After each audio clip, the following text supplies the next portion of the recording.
अस्सलाम वालेकुम। मेरा नाम फौजिया है। मैं मंडी बावलदीन की रहने वाली हूँ। 4 महीने हो गए ने मेरा खावन बीमार है।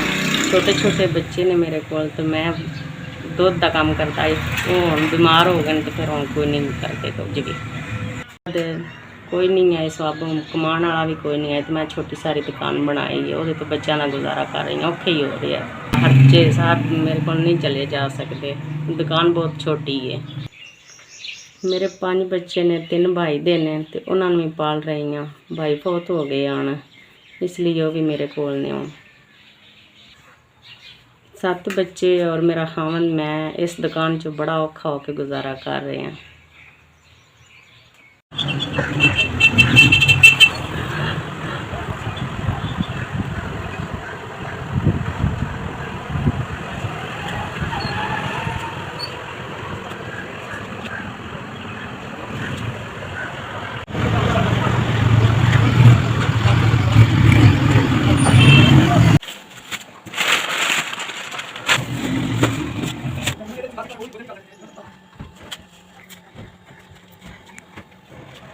बहुत बहुत शुक्रिया भाई, तुसा मेरी दुकान च समान पा दिता है। खावन बीमार होने तो बाद सारिया जिम्मेदारियां मेरे ते आ गई ने। अगों भाई बहुत हो गया, वो भी बच्चे।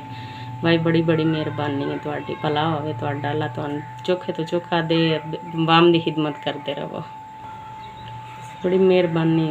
मेरी दुकान माशाल्लाह से ऐसे लगता है जैसे भर गई है। भाई बहुत मेहरबानी है। 4 महीने हो गए ने मेरी दुकान च सौदा इतना सी नहीं सी हूँ, लेकिन तुहाडे सौदे होने नाल दुकान माशाल्लाह भरी भरी लग रही है। अल्लाह जिउंदे रहो, जिंदगी वाले हो। अल्लाह तुहानू चोखे तो चोखा दे, लम्मी जिंदगी दे। इंशाल्लाह दुकान च 8700 का सौदा पै गया। मैं बड़ा शुक्रिया अदा करनी।